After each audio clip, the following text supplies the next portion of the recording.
এখন হচ্ছে আমরা বৃত্তাকার গতি, কৌণিক গতির যে রাশিগুলো আছে ওইগুলার সো রৈখিক গতি এবং কৌণিক গতির তুলনাগুলা দেখবো। সো এখানে এটা হবে রৈখিক গতি এবং কৌণিক গতির রাশিগুলার তুলনা দেখবো। ওকে, সো ফার্স্ট অফ অল আমরা রৈখিক গতিতে যে ধরনের রাশিগুলোর সাথে পরিচয় হই, সো ওই ধরনের রাশিগুলা কি কি? এক হচ্ছে সরণ।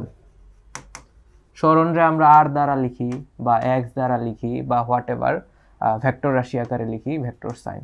সো কৌণিকের ক্ষেত্রে সেটা কি হয়ে যায়? Theta. Okay, so theta D theta আকারে আমরা লিখি। সো আমি এখানে ডি থিটা আকারে লিখলাম, ডি থিটা ভেক্টর। এরপরে আসো সরণের ক্ষেত্রে, এরপরে বেগ।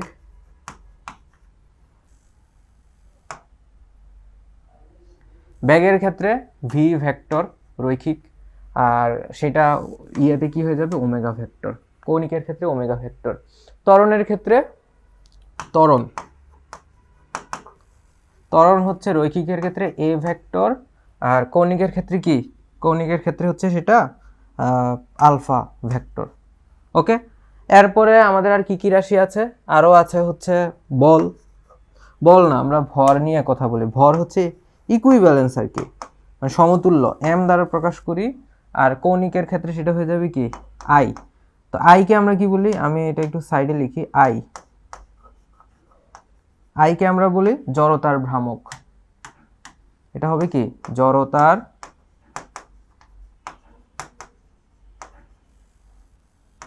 ভ্রামক। ওকে, সো এখন এই সিনারিওতে দেখো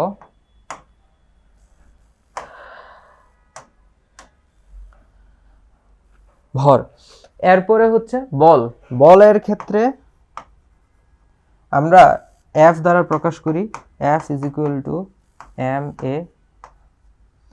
আর কৌণিকের ক্ষেত্রে কি লিখবো? টর্ক। দেখো এম কি? ভর, তাহলে এটার ইকুইভ্যালেন্ট কি? আই কৌণিকের ক্ষেত্রে, তাহলে I alpha. Okay, so I কি ধরনের রাশি, মানে জড়তার ভ্রামক কি ধরনের রাশি? জড়তার ভ্রামক মূলত টেনসর রাশি। সো আমরা এই ক্ষেত্রে মানে জেনারেল রোটেশনাল মোশন যখন কনসিডার করি তখন সেটা টেনসর রাশি হিসেবে কনসিডার করি। বাট যখন আমরা একটা অ্যাক্সিসের রেসপেক্টে রোটেশন কনসিডার করি বা মানে ফিক্সড অ্যাক্সিস রোটেশনের ক্ষেত্রে কনসিডার করি, তখন কিন্তু সেটা আমরা স্কেলার রাশি হিসেবে কনসিডার করি, কারণ তার প্রিন্সিপাল ডায়াগোনাল মানে 3/3 ম্যাট্রিক্সের প্রিন্সিপাল ডায়াগোনাল বরাবর আমাদের যে কম্পোনেন্টগুলো আছে ওইগুলো শুধুমাত্র জেড অ্যাক্সিসের কোঅর্ডিনেটটা নিয়ে কাজ করি। সো এটা নিয়ে এত মাথা ঘামানোর কিছু নাই। আমাদের কোয়ান্টাম স্কুলের চ্যানেলে হচ্ছে জড়তার ভ্রামক কেন টেনসর রাশি, ওই জিনিসটা স্পেসিফিকভাবে এক্সপ্লেন করা আছে, ওই ভিডিওটা তোমাদেরকে গ্রুপে দিয়ে দেবো। সো সোজা কথা, জড়তার ভ্রামকের উপরে আমরা ভেক্টর সাইন বা অন্য কোনো সাইন দিব না। জানার বইয়েও কিন্তু এটা স্পেসিফিকভাবে কোন রাশি সেটা সম্পর্কে বলা নেই। সো এটা নিয়ে আমরা ডিটেলসে আলোচনা করব। So first of all I torque is equal to I alpha. So এরপরে দেখো ভরবেগ রৈখিক ভরবেগের ক্ষেত্রে P vector is equal to M V vector, আর কৌণিকের ক্ষেত্রে L vector is equal to I omega vector. কৌণিক গতিশক্তি রৈখিক গতিশক্তির ক্ষেত্রে আমরা কি লিখি? হাফ এম ভি স্কোয়ার, আর কৌণিকের ক্ষেত্রে সেটা কি হবে? Half I omega square. So কৃত কাজ ডব্লিউ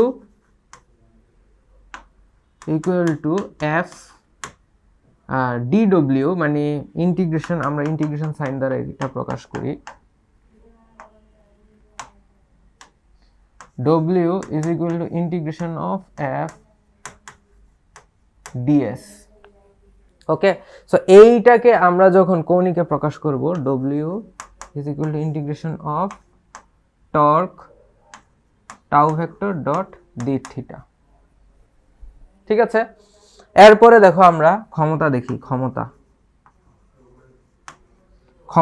ক্ষমতাতে আমরা পি দ্বারা লিখি, P is equal to W over T বা F vector dot V vector. ঠিক আছে, সো এইটা কৌণিকের ক্ষেত্রে কি হয়ে যাবে? পি এফ এর জায়গায় হবে টর্ক ডট, আচ্ছা পি ভেক্টর না,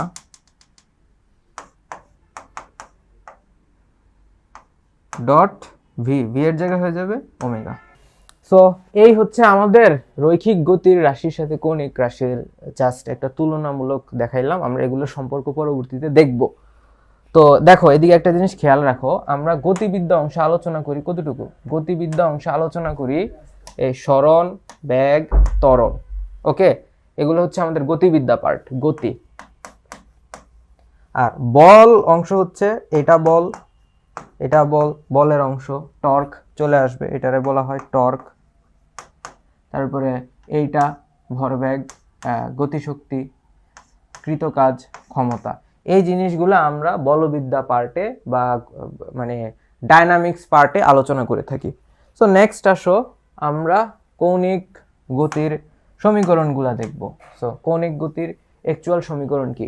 এখন এখানে একটু কেয়ারফুল থাকতে হবে যে আমরা কি ধরনের সমীকরণের ডিমান্ড করতেছি। তো ফার্স্ট অফ অল আমরা সমবেগে গতি দেখছি, রাইট? তো সমবেগ গতিটাকে সমতুল্য কনসিডার করব কার সাথে? সমবেগ গতিটাকে সমতুল্য কনসিডার করব সমকৌণিক বেগ।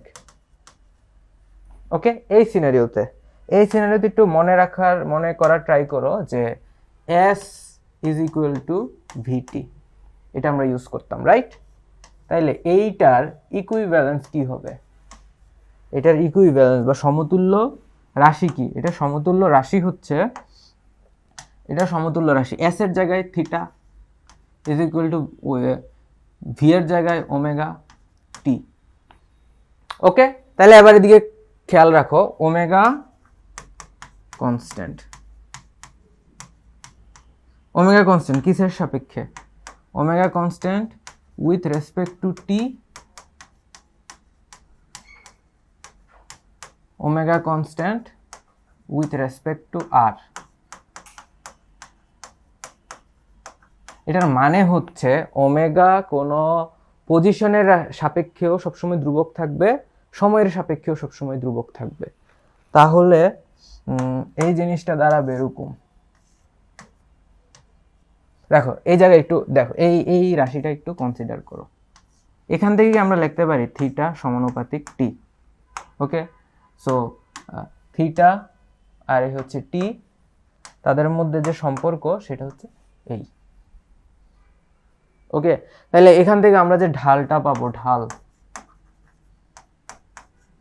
m is equal to theta over T equal to omega. So theta is equal to omega T. ঠিক আছে, এই হচ্ছে আমাদের সম্পর্ক। এখন এটার কিছু মানে গ্রাফিক্যাল মিনিং বা ম্যাথমেটিক্যাল মিনিংটা আমরা গ্রাফ ওয়াইজ কনসিডার করে দেখি। যেমন ধরো এই জায়গায় ধরো একটা বস্তু এ থেকে বিতে গেল, এ থেকে বিতে গেল, এ থেকে সে কোথায় গেল? বিতে গেল। তো সে যে এ থেকে বিতে গেল, তাহলে সে এই পরিমাণ কৌণিক দূরত্ব অতিক্রম করে।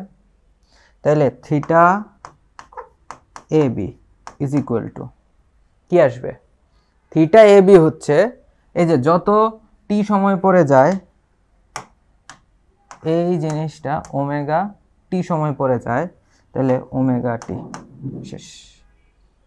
ক্লিয়ার? এবার দেখো এটার সাথে ডেলের সম্পর্কটা কখন আসে, এটা হলো এই উদাহরণ। এবার তুমি দেখো ডেলের সম্পর্কটা কখন আসে। ডেলের সম্পর্কটা কখন আসবে? ডেলের সম্পর্কটা হচ্ছে, যেমন ধরো উদাহরণ দিয়ে আমরা দেখি, এই যে যেমন ধরো, সো এই ক্ষেত্রে ধরো একটা বস্তু এখানে আছে, এতে আছে। ওকে, সে এ থেকে বিতে যাচ্ছে, তাইলে এবার এই জায়গায় দেখো, সে এতে যখন আছে, এ হলো তার থিটা এ, আর বিতে যখন যাচ্ছে তখন তার থিটা বি। ওকে, তাহলে এবার এ থেকে বিতে যাইতে, এ থেকে বিতে গেছে সে কত কৌণিক বেগে যায়? ওমেগা কৌণিক বেগেই যায়, ওমেগা কৌণিক বেগে যায়। সো ওমেগা কৌণিক বেগে যদি যায় তাহলে আমরা এটা কিভাবে লিখতে পারি? আমরা এটা লিখতে পারি যে এই যে থিটা এ থেকে B is equal to omega into T. তাহলে এই জায়গায় লিখতে পারি theta B minus theta A is equal to omega A, del theta is equal to omega T. ঠিক আছে, এই হচ্ছে মূল আইডিয়া যে ডেল থিটার সাথে ওমেগার সম্পর্ক কি, কোনটার সাথে কিসের সম্পর্ক। ডেল থিটা কখন ওমেগা টি হবে, থিটা কখন ওমেগা টি হবে। এখন এই সিনারিওতে যদি আমার থিটা এ 0 হইতো আর থিটা বি হয়ে যাইতো যে থিটা, তাহলে তখন আমরা লিখতে পারতাম theta is equal to omega T. এগুলো আমরা হামেশাই ভুলভ্রান্তি করে থাকি বা কোয়েশ্চেন আসলে এরকম ক্লিয়ারলি বুঝতে পারি না আর কি। যাকে এবার আসো নেক্সট, আমরা সমত্বরণে গতি দেখতাম তাই না, সমত্বরণে গতি। তাহলে এই ক্ষেত্রে আমরা কৌণিক ত্বরণের ক্ষেত্রে কি দেখব? সমকৌণিক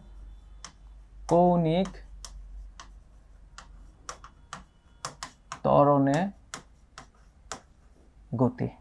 তাহলে এবার দেখো এই আইডিয়াটা কিভাবে সিম্পলি আমরা দেই। এই ক্ষেত্রে কি এ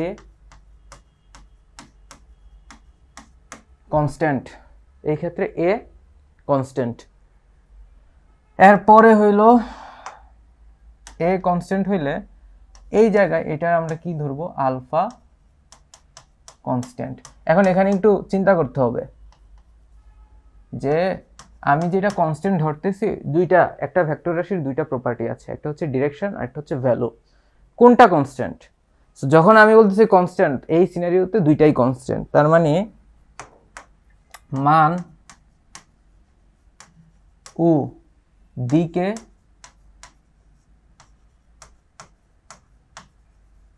ধ্রুবক। ঠিক একইভাবে মান ও দিকে ধ্রুবক। ওকে, তাহলে এবার তোমরা মনে করা ট্রাই করো আমরা রৈখিক গতির ক্ষেত্রে কি ধরনের ইকুয়েশনগুলো ইউজ করছি। So v is equal to u plus at, s is equal to u plus v over 2 into t. So s is equal to ut plus half of at square. So আবার লিখতে পারি v square is equal to u square plus 2as। এই সবগুলার ক্ষেত্রে a constant মানে এবং দিকে। তাহলে এগুলার কৌণিক ইকুইভ্যালেন্ট রাশি কি হবে? দেখো আমাদের ওমেগা ফাইনাল শেষ বেগ, শেষ কৌণিক বেগ,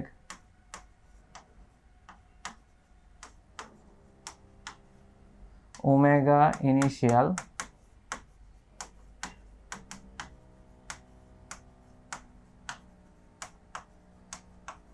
আদি কৌণিক বেগ।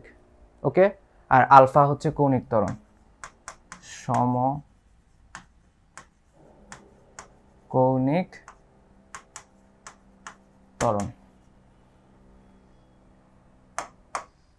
ঠিক আছে, তাহলে এখন হইলো আমরা এই রাশিগুলাকে এটার ইকুইভ্যালেন্ট রাশি হিসেবে লিখবো।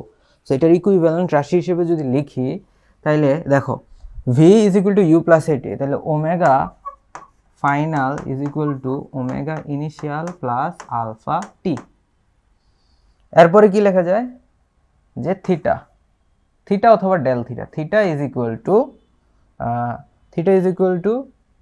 Omega final plus omega initial divided by 2 into t. Okay, so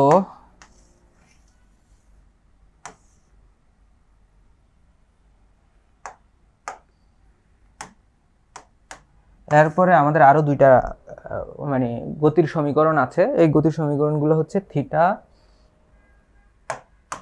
theta is equal to omega initial t plus half of alpha t square আর omega final square is equal to omega initial square plus 2 alpha theta. Okay, so এই হচ্ছে আমার চারটা সমীকরণ। চারটা সমীকরণ আমরা এভাবে লিখতে পারি, ঠিক আছে। তো এইগুলো হচ্ছে আমাদের মানে এই চ্যাপ্টারের ম্যাথ করার ক্ষেত্রে খুবই ম্যাথ করার রেসিপি বলতে পারি আমরা। ওকে, সো এই হচ্ছে মূল আইডিয়া। এখন